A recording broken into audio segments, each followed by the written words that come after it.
President, President, President, President Rwanda, President, President Rwanda.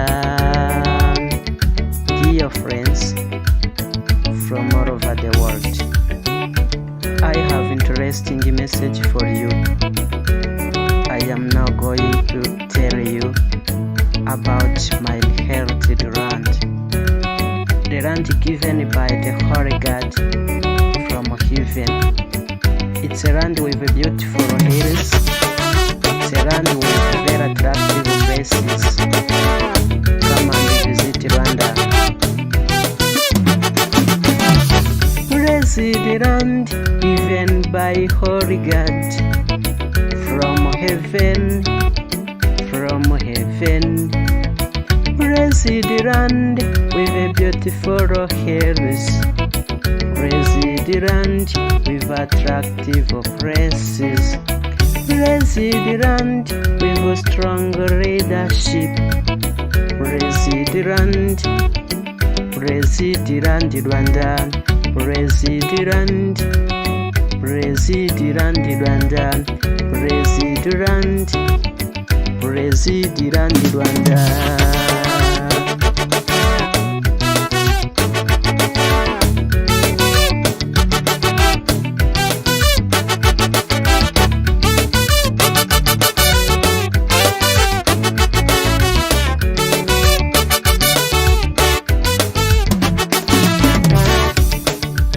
Dear Rwandans, we have received the right.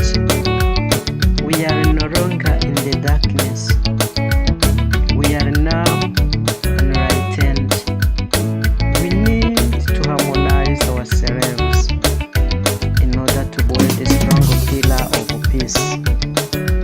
Let me and you build a strong and beautiful country among other nations of the world. Let's put together our efforts to fight against bad ideology.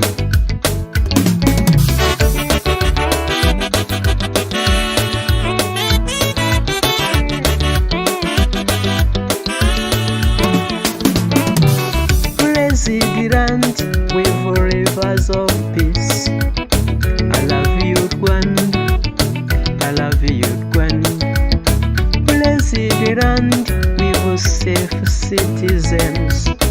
President without discrimination.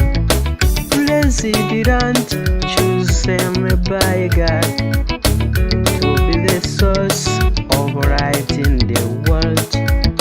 President, President Rwanda, President, President Rwanda.